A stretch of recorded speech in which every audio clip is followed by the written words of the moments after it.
Tom. We're not quite streaming. Oh, yep, we're About on one 20 Facebook. seconds. We're on two Facebooks. We're on LinkedIn. We're waiting for YouTube is always the last to go. And let me get my music ready. And we are all set to go. Jordan, whenever. Okay, we're ready. Jordan, you want to count us down from 10 to All 1 right. real fast and then I'll play? All right. 10, 10, 9, 9. Tom, join me. 8, 8, 7, 7, 6, 6, 5. 5, The human countdown. 4, 4, 3, 3, 2. 2, Oh, here we 1. are.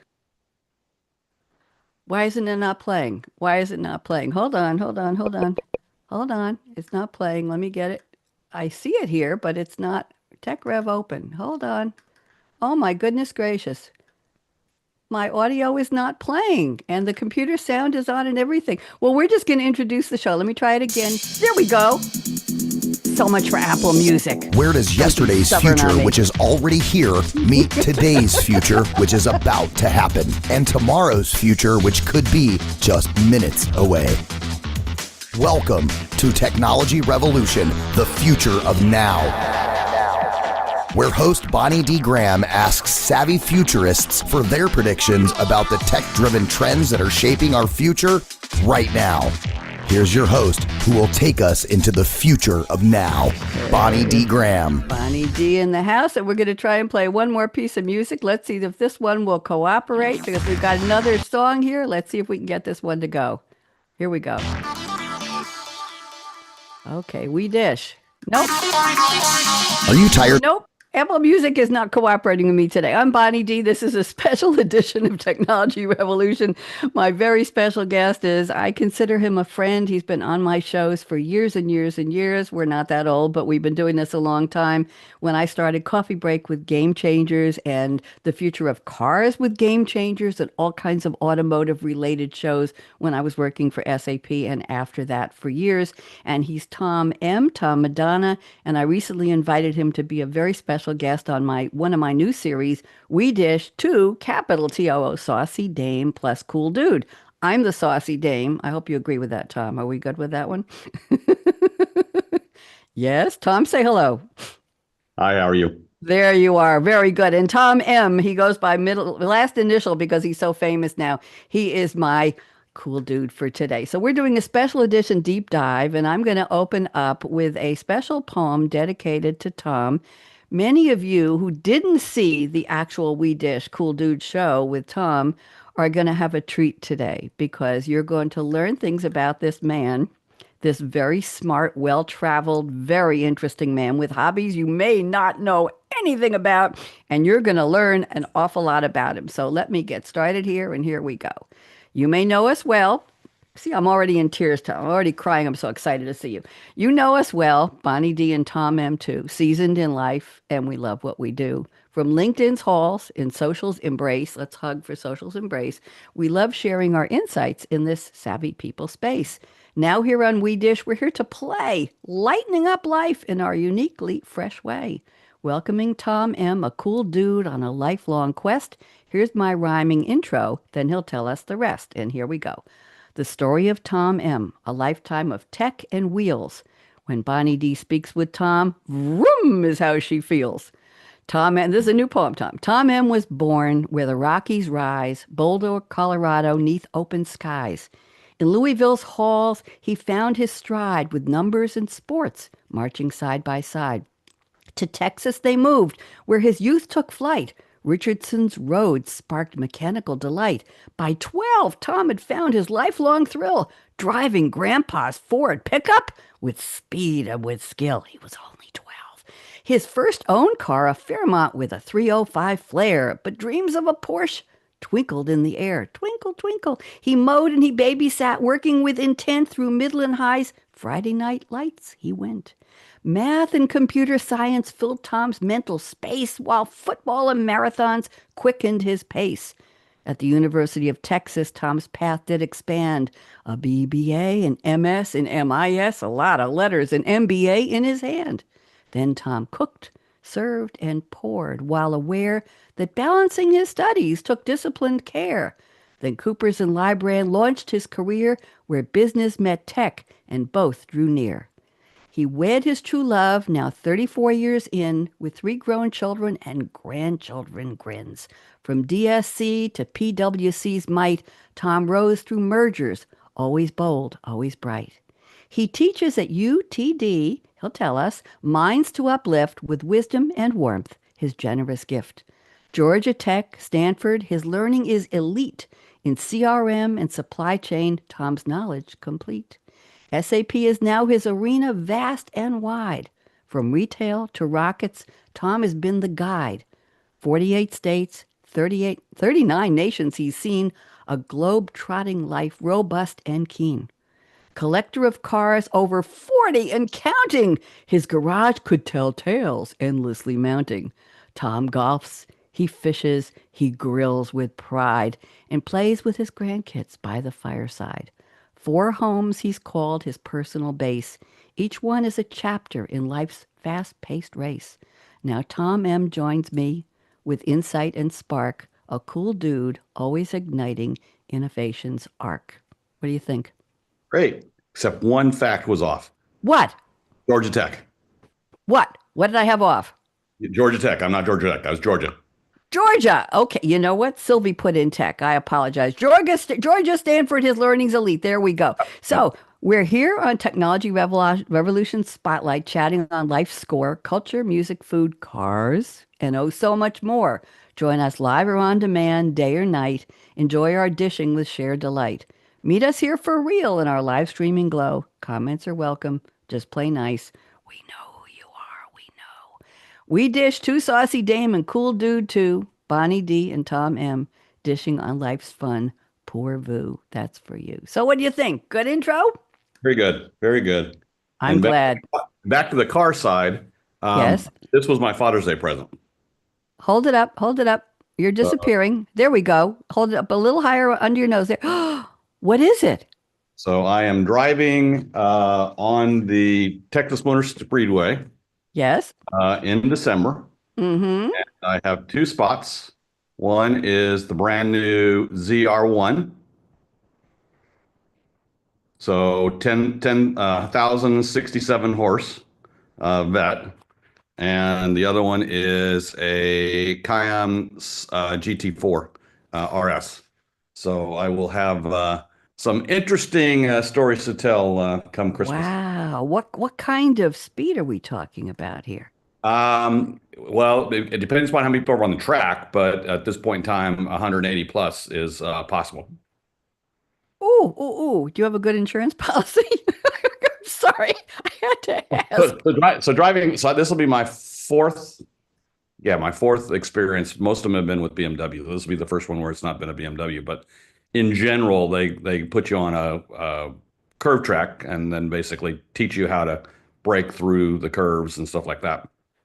So it'll be interesting to see with the Texas Motor Speedway. It's basically a 2.5 mile track. So you're in one big oval. Last time I did a similar was the Nissan test track in Arizona, and we were in a 350 on the Acela run, and ultimately when you get going about 85, you're not driving yourself, so you're in the passenger side, but the driver then takes his hands off the wheel.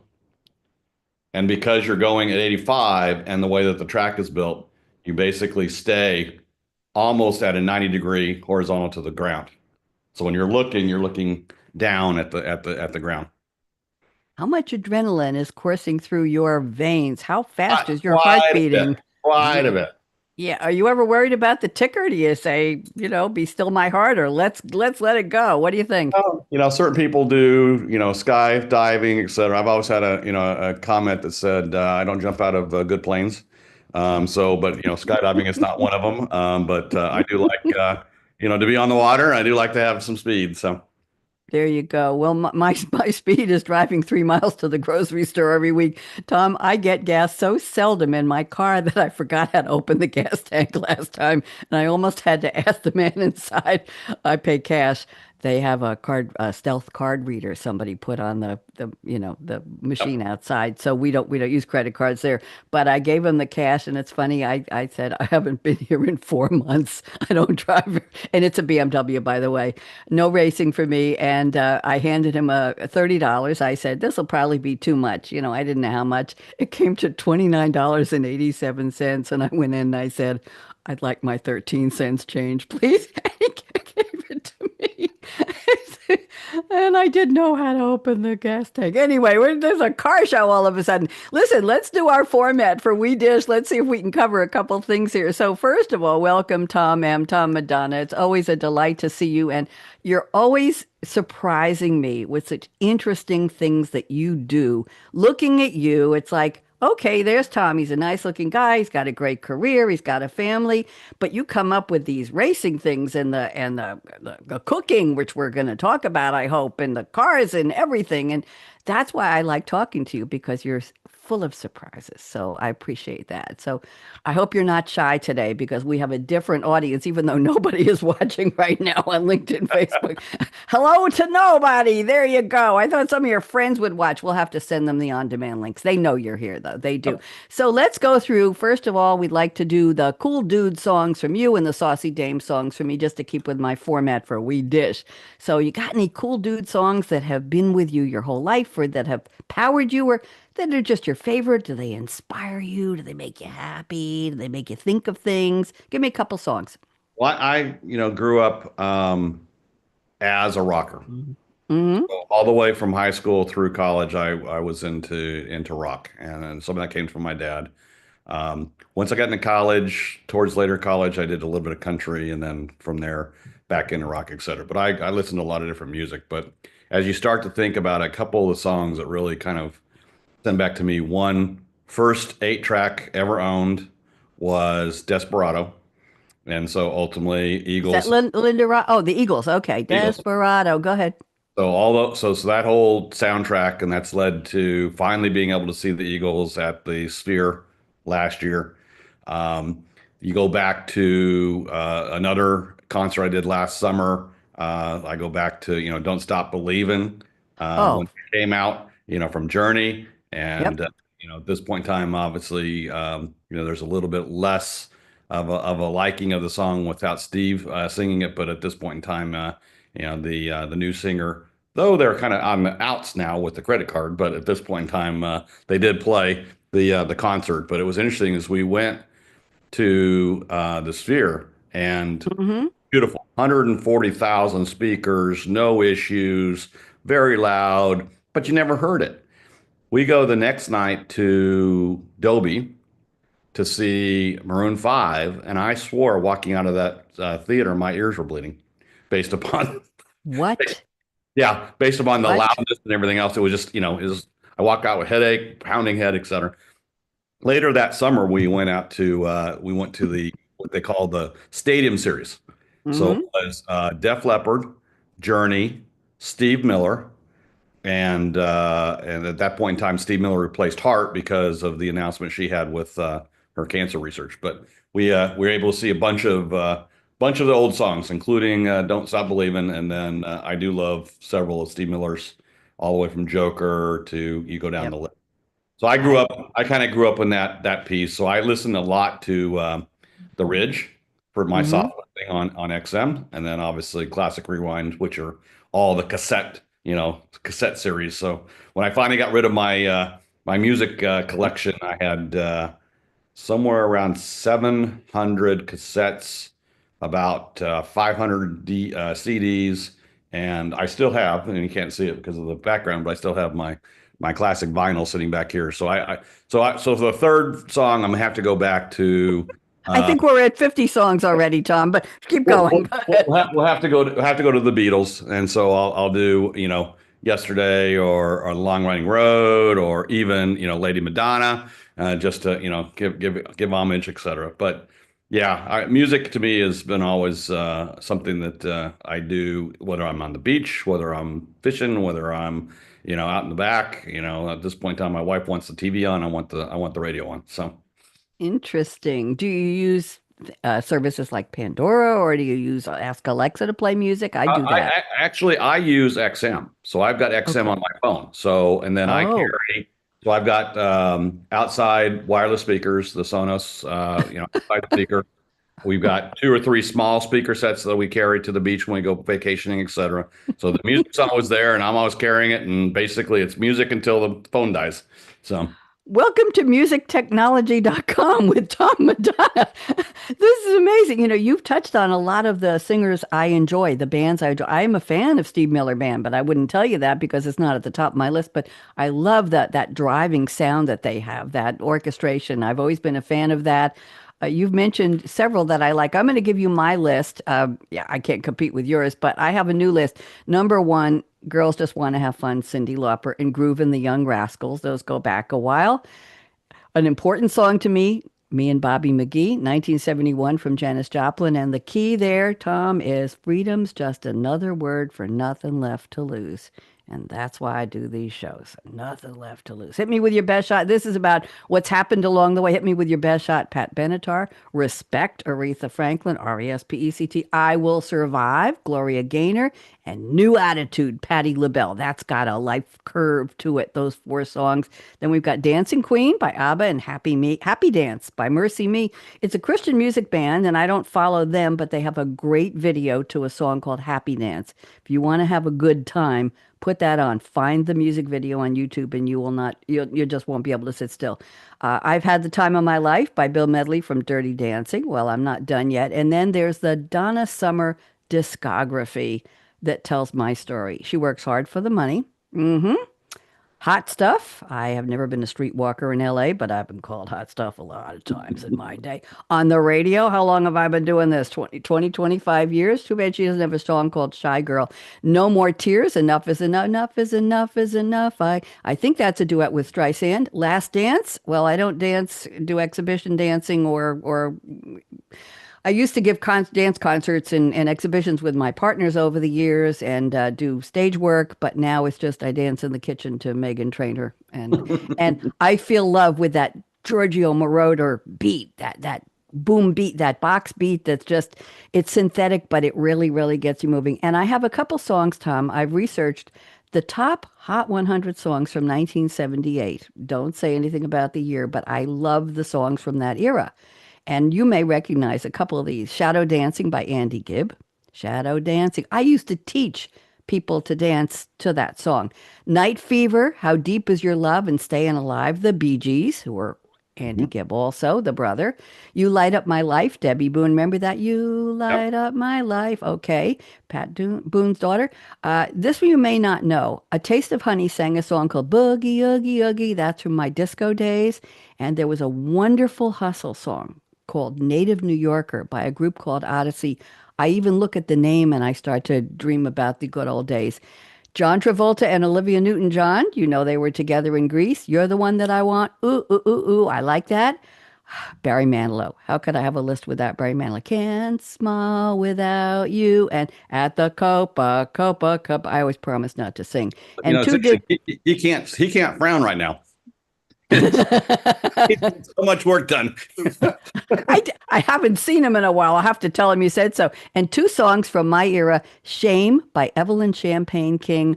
My partner Michael and I did a presentation, I hate to use the word exhibition, to a group of teachers at the college where I was teaching. I had 101 fever. I went anyway, didn't go near anybody, and we danced to Shame, and we were on a carpet. The next day, my fever was completely gone. So Evelyn Champagne King cured me. And then Disco Inferno by the Tramps. Oh, what a song. And of course, Steely Dan's Deacon Blues. Great piece of music. So those are my songs. So I got a question for you. Yeah, What yes.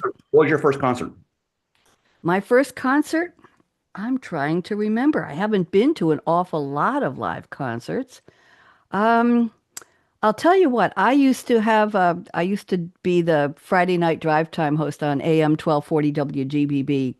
It was a radio station, the oldest AM station on Long Island. And the show after mine was Mickey B., the Prince of Rock and Roll. And I was invited to his stage concerts at the old renovated Patchogue Theater way out on Long Island.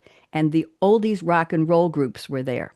and I actually saw the Platters with Herb Reed, who was almost completely deaf and couldn't sing a real note.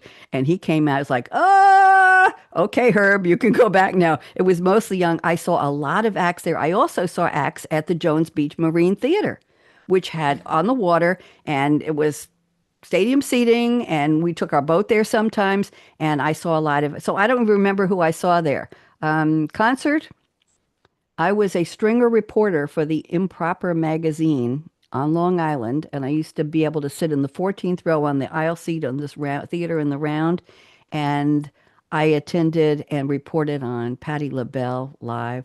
Johnny Mathis, I got to talk to him. I did an article for him. He called me. Hello, Bonnie. This is John Mathis. I thought I'd fall off my chair. Neil Sedaka, I got to see him in concert. So those weren't first, but those are my memorables. What do you think? Good. Right. I have one that was interesting is it was a third concert for this particular band from the UK. Mm-hmm. Just come to the US. The concert was not sold out. It was their first album. It was their Yes. first stop. And very famous for a schoolboy outfit. Okay. Who we ACDC, think? Back in Black. Okay. Oh my goodness gracious. So it was, I would say, probably 80% full Okay. in Midland, Texas, with an album that had been out about 5 or 6 weeks. First trip to the United States, third stop, and here they come. And by the time they finished their concert at the end of that particular run, everything was sold out and they were doing multiple dates. But no one knew them when they ran Wow. out. Wow. And you were there. How exciting. How exciting. Let's go to Off the Top Fast and Furious. I'm going to ask you a couple of questions and I'll give my own answers because this is not an interview. We're having a conversation. Number one, what powers your day, Tom M? Is it a breakfast? Is it a food? Is it a drink? What gets you going? Is it coffee? Is it a meal? Give us quickly. What do you got? Well, it was coffee. This couple weeks, I've actually started getting sick on coffee in the morning if I don't have something else in the stomach. So at this point, yeah, for whatever reason, it's just about it. It's just acidosis on the stomach. But what powers me is getting up, seeing everybody, getting going, the dogs. At this point in time, we've talked about. I've got 6 dogs, two that come from my in-laws that we've inherited now, and then our 4. So if it's not 1 o'clock, 2 o'clock, 3 o'clock, and it's happened to be 6 o'clock in the morning, it's great. I got to sleep in. If not, it's getting up and taking them out. There must be something. You have a piece of toast. Talk about putting something in your stomach to have with that coffee. What do you have that gets your body going? Come on. I really don't. I mean, at this point in time, if I happen to be out or we happen to be on vacation or something, I may eat breakfast. Typically, I don't. If I'm out traveling, I do. But what would that breakfast be? What would that breakfast be? Let's go there. Eggs, sausage, eggs, bacon. Eggs how? Usually sunny side up. Okay. All right, good. Mine is a banana milkshake with 8 ounces of 1 or 2% milk, a couple of slices of frozen unsweetened strawberries, a squirt of raw agave organic syrup, a banana, a whole medium or a half of a large one or 2 tiny ones. And sometimes I sneak in a couple of shots of dry cocoa, unsweetened cocoa, which is very hard to get right now. I paid $18 for the last box, and I got the last 4 from Target through my daughter. They don't sell it anymore because of the Ivory Coast is having some climate issues. I don't know whether it's too wet or too dry, but high-end cocoa, good cocoa is hard to get. But I see chocolate bars anyway. And once in a while, I'll sneak in a couple spoonfuls of Breyer's homemade vanilla ice cream, and it makes it thick. And then I have a personal Hamilton beach blender, and I just ordered a new one. Pulse it a couple times, and take off the lid and put in a reusable straw, and that just starts my day. That just starts my day. That's wonderful. Okay, we did that one. Now let's see what else we got here. Something you lost or broke along the way that you wish you still had. What do you got? Lost or broke? Lost or broke? I think there's been a couple, trophies, that I've gotten over the course of my years that, you throw in the closet and they broke, you throw them away, et cetera. Because I've had a lot of questions from my son, and I've had a lot of questions now, starting with the grandkids, is getting stuff is, did you get trophies? It's interesting enough is that back when they were growing up, it was all participation trophies, et cetera. So, you always got the little ones. You didn't get the big ones. And of course, us growing up, I always got the big ones, the ones you couldn't carry, et cetera. But there were a couple that, were great moments that, having them around, being able to show the kids, et cetera, be great. So I would say something like that. Something like that. That's cool. Mine is my story of my 370 white Z with the red leather interior and the red rag top that was in an accident that I miraculously survived. Oh yeah, 360 on 85 mile an hour on a rainy road across 3 lanes of traffic, and nobody stopped, nobody called for help, nobody hit me, nobody beeped, nobody screamed, and I sat there facing traffic on the guardrail, and nobody even knew I was there. That's what I call my disappearing act. But I loved that car. I did love that car. And I miraculously found a Z, but it was a black Z4 I-Series BMW, and it's got a nice convertible top on it. And it's the one I take now 3 miles each way to the grocery store each week. What can I tell you, Tom? So that's something I broke or lost that was my last real Z, and I really enjoyed that. So let's see now. I think we're getting wait a minute. Wait a minute. Is that phone's ringing? Hold on. Hold on. Can you hear that? Tom, did you hear? Oh my goodness. Who is? Let me see. Let me take listen, I'm live on the air with Tom. Okay, wait a minute. Who is there? Steven Spielberg? Martin Scorsese? James Cameron, Guy Ritchie, Kubrick, J.J. Abrams, come on, Francis Ford Coppola, Chuck Lorre, David Kelly, Shonda Rhimes. Seriously, you want to make a movie about Tom, but not an autobiography, not a biopic. Okay, you want him to pick who's going to direct it, a movie or a TV show, regular or limited series. You want him to pick is it going to be sci-fi, drama, thriller, comedy, musical, action, time travel, romance? I don't know what. Who's going to play Tom and anybody else he wants in the film? That's a lot of questions. Can you all go get some coffee or have breakfast or something? Tom's picking up the tab. It's okay. And I will ask him and we'll call you back after the show, okay? Thank you very much. Oh, how nervy of these people to interrupt us during a live show, Tom. I can't believe it. Jordan, I found the sound effect for the phone. Jordan told me to put sound effects in. Okay, Tom, you're up. What's your movie, your TV show? You're a character in it. It's about your life, but it's not a biopic. What is it going to look like? Talk to me. I would say a cross between Godfather and Goodfellas. Scorsese directs it. And as far as who plays me, that one it'd have to be determined based upon what and where and how. But at this point in time, the family and I do enjoy a good gangster movie. So, Gangster movie. Do you think you might want to play yourself? I've never asked this. The directors have never said that they would hire the person to do their own. But what do you think? Would you like to be that gangster? We got to get you a hat and a dark suit. And what do you think? Gangster well, Tom. it's interesting, and I know you've met Lance, so he works for me. He's also an Italian, and he was doing getting ready for a similar podcast, and he sends me a picture, and it's black suit, white shirt, very pale yellow tie, almost looks like a white tie, and Uh-huh. and a square. And the first thing I asked him is, I said, "Are you standing on plastic?" So we have this running Italian thing going back and forth, but I would say probably not play myself. I think I would go back a generation, actually 2 generations. We were talking a little bit about your mama when she passed. My grandfather Yeah. passed at 104. Mm-hmm. His brothers, 2 of the brothers in the 10, went to Chicago for some business and didn't come home. Oh, My grandfather and a couple of his brothers went to Las Vegas, finished up some business, and were told never to come back. So there are some interesting pieces to the lore of the family that we could probably play off of.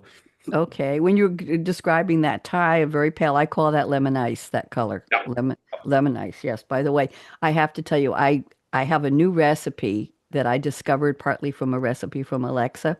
I now buy a pint of fresh strawberries almost every week, and I let them sit in the fridge for a couple of days. They get a little riper, not much, and then I cut them up right under the stem, cut them in slices, put them in a pan, with about quarter cup of sugar. I know, Bonnie, you shouldn't be eating sugar. Well, I am. Get over it. And about a third of a big lemon, fresh lemon with a spoon, just squeezing out the juice.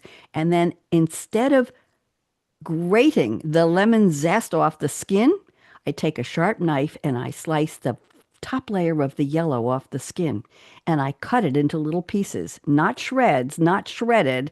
I want those pieces of lemon. Little tiny bit of water, put it in a pan, boil it, watch it carefully, reduce it to just a low simmer, and let it cook for about a half hour. Then I let it cool and I put it in a cup in the fridge. It is homemade strawberry preserves, Tom, that you would not believe. But the lemon, it's no pectin, it's pectin free. That's what's special about it. The lemon, the little bits of that lemon zest become part of the taste of the fruit. Mhm. And you'll take a bite of the strawberry, and then you'll get this little piece that you just bite into, and the lemon zest bursts out. So if you like it, I'll send you the recipe. What do you think? Sure, sure. Goes great on a piece of raisin toast. It goes Exactly. great on a my Kid- my gra- my grandkids are now in the peanut butter and jelly. So at this point in time, they love oh, strawberry jello. that would be unbelievable. I buy little mini everything bagels at my Food Lion here. They make them fresh. I buy a 10 bag and put them in there. They're mini, so there's, you don't count the calories for those. And peanut butter, and sometimes I smear this on, and it's just it's like dessert. You put it on vanilla ice cream. Anyway, we're getting into too much food here. My movie would be a TV show. It would be starring Reba McEntire, probably. She has a new show called Happy's Place. She would be me, and it would be a musical comedy, and it would have some funny people in it, and I might even make a guest appearance doing something at a bar or wherever it was. And it would be Reba. People have recommended that I ask Bette Midler to do it, but it also could be Bonnie Raitt because she has red hair too. And I used to have a TV show in New York for many, many years called Something to Talk About. Let's give them something to talk about. Well, that could be the name of the show, but I think I would go to one of the Donna Summer songs and it would be either Hot Stuff or She Works Hard for the Money. What do you think? Yep. Yep. Actually, Okay. Reba's. Did you see the her opening for the CMA? No, I didn't. Should I go back and find it? Go back and find it. So they just made a release and they showed it, and I think half of the audience were in tears because it really talked about how country bumpkins were the people listening to country and it wasn't cool and everything else.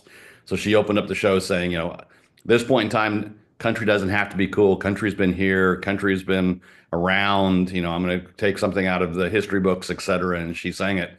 Aw. They've been very, very, very, just opened up a whole series of emotions that people hadn't been really thinking about. So, See, that's what music does. yep.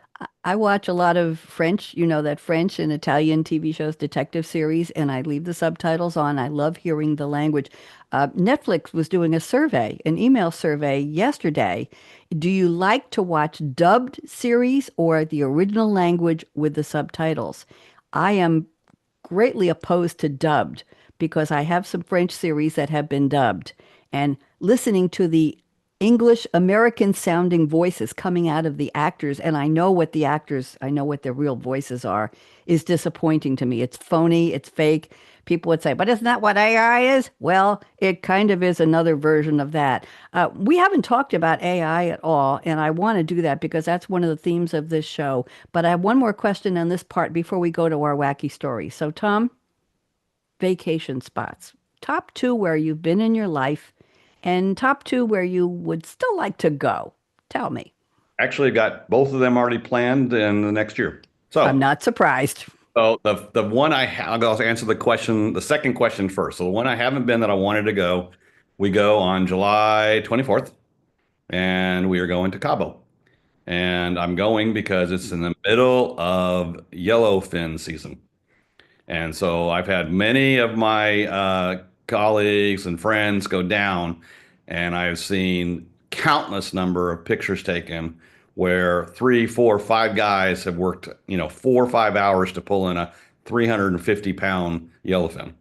So ultimately, I'm How many fishing. pounds? How many pounds? 350 pound was the last one that they caught. And So all these guys are holding one fishing rod?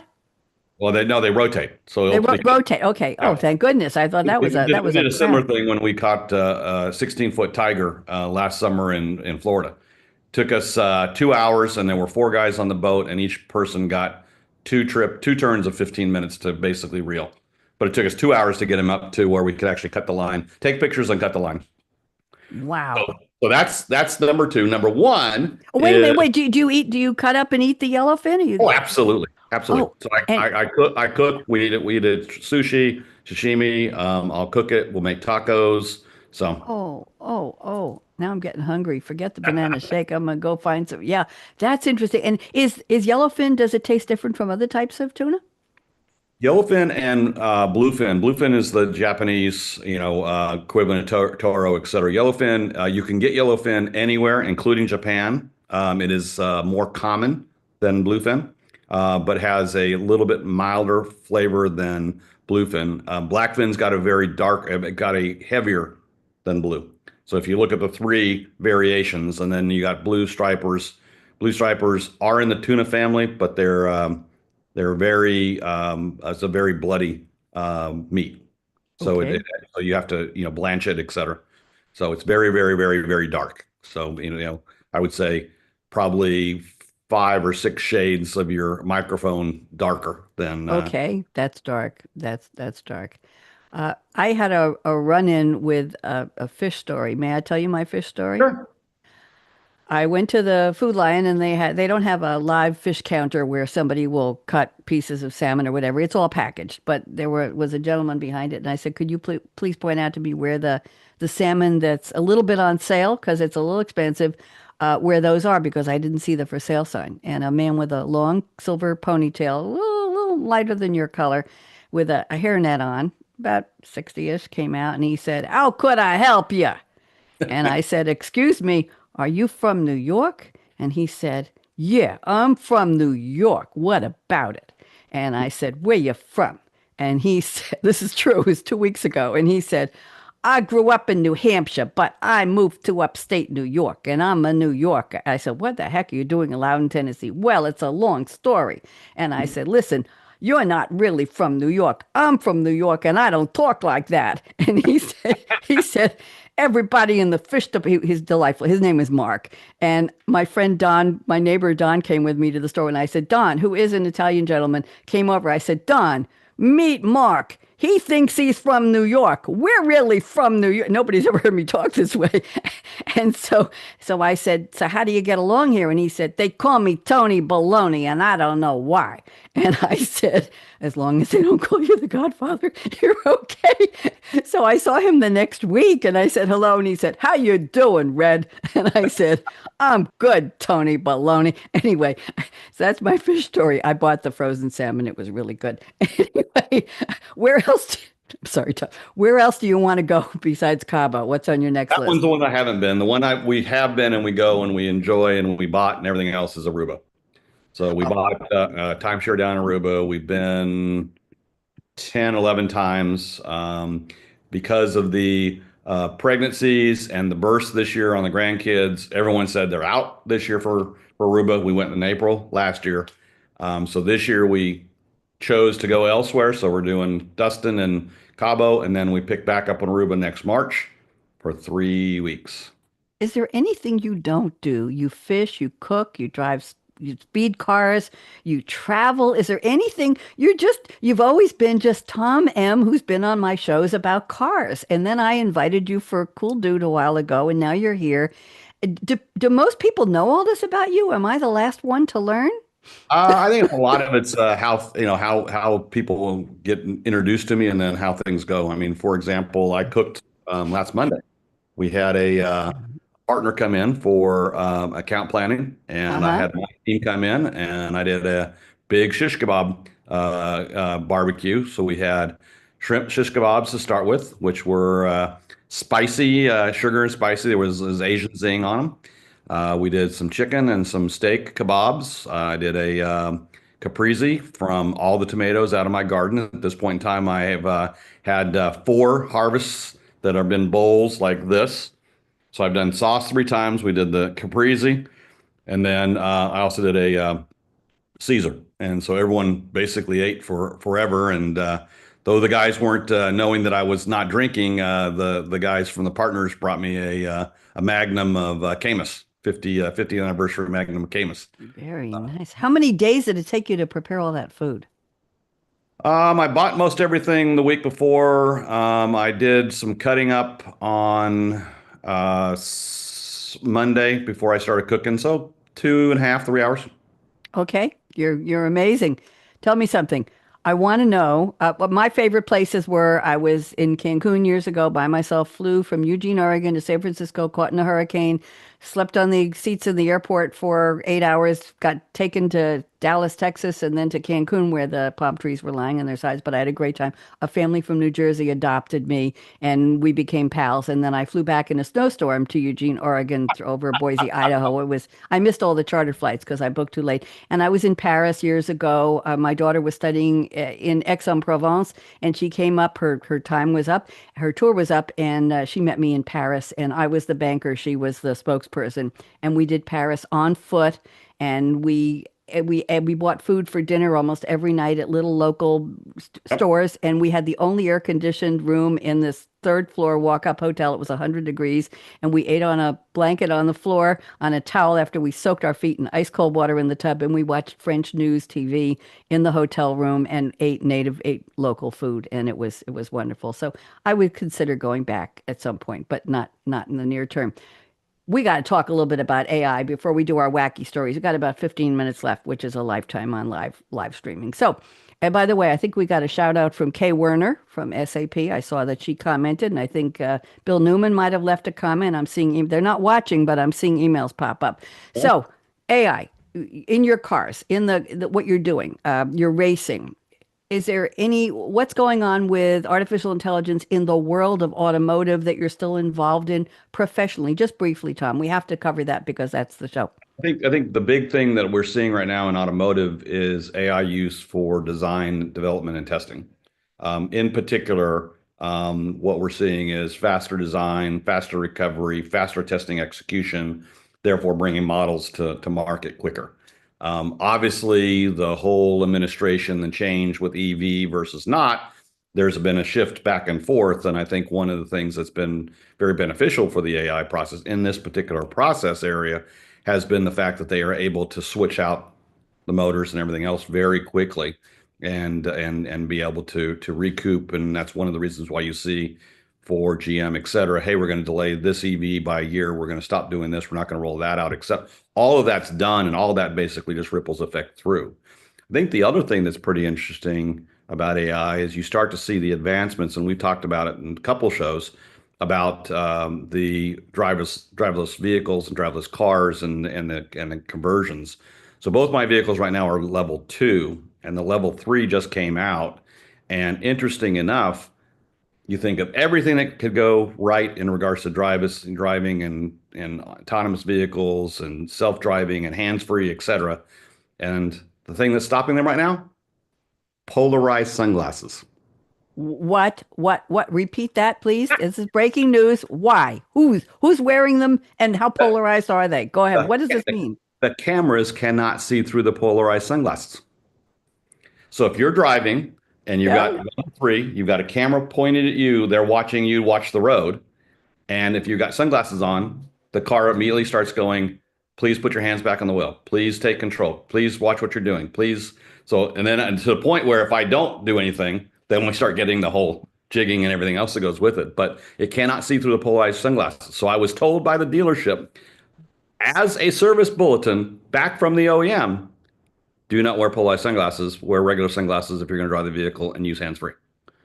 I said, you got to be kidding me. After all the stuff we're doing, you put all of this stuff in the vehicle, you put all of the tint on the vehicle, you put everything else, and now I've got to change sunglasses because you can't do That's one of your wacky stories. That's one of your wacky stories for today. That counts as one. Oh. Let's move into wacky stories now, but I have one for you. I'd like to share this because I think you're going to enjoy this. Let me just share my screen here, and I've got to share this with you, Tom. I picked this for you. Did you know that the world's first mass-produced flying car prototype has been unveiled recently? Have you seen this? I have. You have. You've seen everything. Eager teens reaching driving age in the next few years may be able to take their inaugural spin in a car in the sky created by Slovakia-based company Klein Vision. The air car, AIRCAR, capital A, capital C, one word, production prototype made its debut just this couple weeks ago, May 8th, after its insider debut at the 2025 Living Legends of Aviation Awards. Isn't that interesting? Tom, at an aviation awards ceremony, and guess who presented it? Presented the founder with an award, Morgan Freeman and John Travolta. And the article didn't have their picture, but I just want to show this. Is that something? Yep, and I can understand Travolta, can't understand Newman or Freeman. John's got his own hangar, his own plane, etc. But I'm not sure about Morgan. Here's another picture of it, and they spent 20 years converting the flying car dream into reality. It completed 170 flight hours, 500 takeoffs and landings, transformation from car to aircraft in less than 2 minutes. It's his lifelong dream. Footage is on YouTube from the last few years, one from April 2024 showing the first passenger to go for a ride. Here's the price. Everybody start saving your pennies. No expensive salmon or trips for anybody. Klein Vision says the mass-produced model is expected to be priced between 800 grand and $1 million, depending on the luxury features. What do you think, Tom? It's actually not bad for a price of a private Cessna right now. So that's not bad. I think the other piece of that is if it's going to have the speed of 155 in the air, what's going to do on the ground, and then secondarily to that, then you start looking into, okay, so do you buy a Lamborghini? Do you buy this? And then if you buy this, what extra options do you get with, et cetera? So I think it's interesting. Actually, the other one I've seen that's been interesting is they're now marketing as the first commercial robotaxi, and it's a flying robotaxi, and it's got a little bit different. To me, it looks like a giant drone, but it seats 4 people. Interesting. 4 people. It just received approval for, I believe it was California, Arizona, for ability to go and use in that direction. So it's getting close. I predicted end of 25. Mm-hmm. I go back. That would have been what, 21 or 22 prediction show. Yep, So, absolutely. We'll have to go back and gather all of your. I'll get Opus Clip to do a compilation of all of your. Give me another wacky story. I've got one more, and then we're almost done. Go ahead. all right. So of my wacky stories, I think the one that I found to be the weirdest. Okay. Was the snake on the plane. Oh, no. Okay, I'm not going to listen to this. You just say it. Go ahead. Please don't show anything.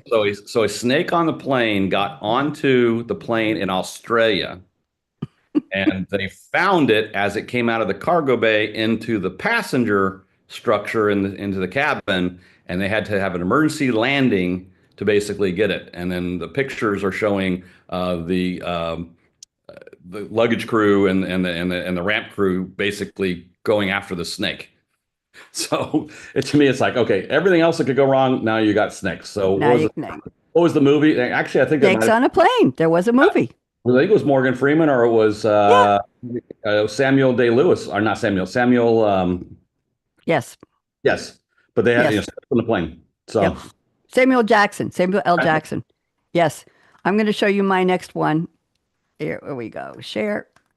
Okay, there we go. Here. This I thought you would be interesting. This article just came out a couple days ago, actually yesterday. The world's largest time capsule was cracked open in Nebraska 50 years after being sealed. You didn't see this article, did you, Tom?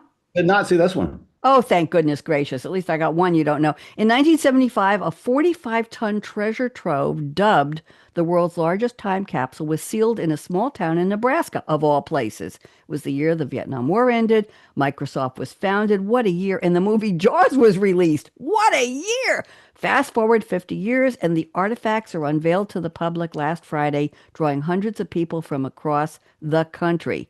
Let me go past all of this. The contents included handwritten letters, a wedding invitation, voice recordings, pet rocks. What you're looking at is a yellow Chevy Vega. That's why I picked this for you, and a teal suit.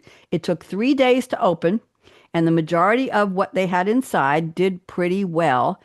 The father of the woman who talked about this created a ventilation system to keep moisture out of the capsule. Can you believe that? Unbelievable. It offers a special opportunity for people to reflect on both their past and present selves. It's not about what's inside, it's about what inside of us and who we were back in 1975 and who we are today. Cool beans? Nice.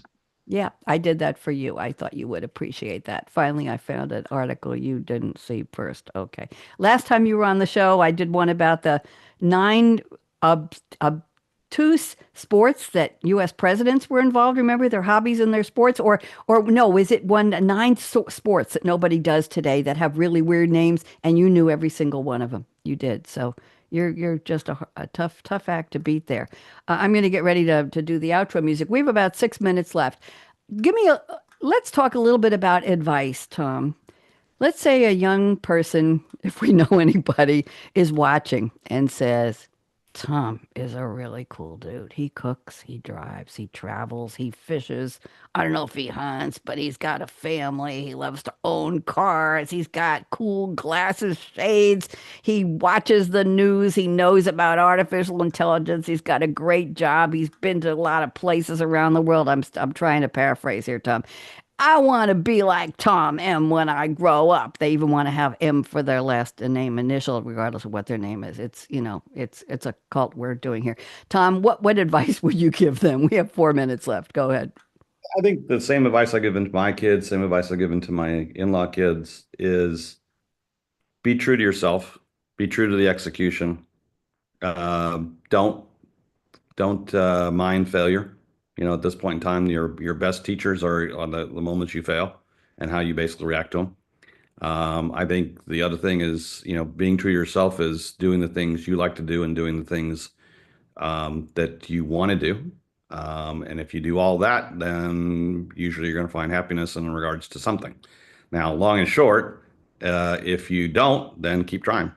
Because at this point in time, it's one of those things where I wouldn't say that an attempt is a failure, but ultimately, if you find something you don't like, then off you go. And my son was a big, going back to sports, my son was a big piece in that. So he tried, I don't know, 10, 15 different sports, and then finally settled on hockey and rugby. So one of my, I had to make one last piece. So one of my other stories was they are now contemplating water rugby for the Olympics. Water rugby. How? So they will use the water polo structure and play rugby in the water. So my question is, if you ever played rugby and you scrum and everything else, shouldn't take that long to basically take someone to the bottom of the pool and then take the ball away from them. But at this point in time, that was like, oh, okay, that's interesting. So, but yes, true to yourself and try the things that you like and make sure that when you're successful and you're back, you're helping somebody up, and ultimately, your leadership and mentorship is there for others to use. Thank you. In the long rhyming bio I read for you in the beginning, one of the key words that jumped out at me was you learned early on how to balance hobbies, pastimes, passions with work, with studying. You were doing everything. I got 3 minutes. Just a comment, Tom. How do you balance? Let's say somebody is in school. I want to skip college, or I don't want to drop out of school, and I want to go be a sports car driver because I heard from Tom that if I get this really cool car and I don't wear the reflective shades, I can do this and I can do that. And who needs school? What would you advise to somebody? It could be a woman or a man, a young woman, young man. What advice on striving for balance, but understanding the need for balance, that at later in life, you will appreciate having balanced some of this with some of that. Just quickly, got 1 minute, go. Yeah, both of my advanced degrees, actually all 3 of my advanced degrees are done while I was married, had kids, and working. So balance was part of it. All 3 kids were born and raised while I was traveling. So balance was part of it. Making sure you put things on the calendar early and then you basically try for it is good. So if there was a recital or a game that I was going to basically have to be back for, it was on the calendar, early. I move, travel around, et cetera. So I was able to do that, and balance was part of it. And I think one of the things you brought up in regards to education versus not, I think everyone needs to think about going to whatever that secondary learning source may be, let it be college, university, trade school, et cetera. But again, it goes back to being true to yourself. Pick what you want to do and make sure that you can make a living at what you want to do, and then go for it. And if it doesn't require a college degree, then so be it. So be it. Yeah. At this point in time, I've set up 529s for the grandkids. And if they come back to me at some point and say, hey, we don't want to do that, we want to become this, we want to go to trade school, I want to become a carpenter, I want to become a mechanic, so be it, if that's what they love. There you go. And my advice I give to young people, I used to mentor some people when I was at SAP, is when you see a little crack of light coming through the window, or the door seems to be a little open, kick open the door, raise the window, and see what is on the other side. There might be an opportunity that could change your life, that could make your life better, that could make you more interesting to yourself and to the world.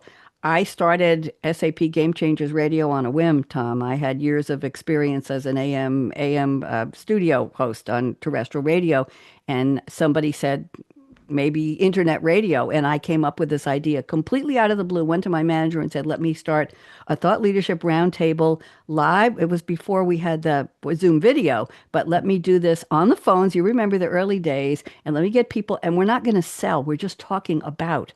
And she said, okay. And the first series, Coffee Break with Game Changers, turned into 48 different series over 9 years with millions of listeners around the world. But I said to myself, I know how to do it. I think I know how to do it. I think I can do it. I'm going to give it a try. So there you go. Make sure that door is open. Oh, Tom, I think we have somebody who wants to say something to you. Tom, I am so thrilled that you were here. That's the first time we've had audience applause on the show. I am absolutely delighted. Oh, wait, no. You know what? Those directors, they're still bothering me. I'm going to have to get rid of them. I'm going to play the outro music for this show. Let me see if I can find it here. I got so many. Let's do the outro music for Technology Revolution. Okay. Are you tired of hearing the future is already here? Yep. We are too. That may have been yesterday's future, but today's future hasn't happened yet. Take a deep breath, tune out the hype, the noise, and turn up the volume. Savvy, art of the possible technology visionaries talking about how today's innovations right now are shaping every aspect of our real future. Yes. We'll laser focus our spotlight on buzzworthy tech like artificial intelligence, machine learning, Internet of Things, augmented reality, and lots more. Clear your calendar and open your mind for Technology Revolution, the future of now, with the most upbeat host on global radio, Bonnie D. Graham. Listen anywhere, anytime, on any device. Thank you very much. There we go. Tom M., it's been a pleasure. Thank you. Let's wave goodbye to the audience who will find us on demand because they weren't here live, but everybody's so busy. Jordan, are we ready to go out?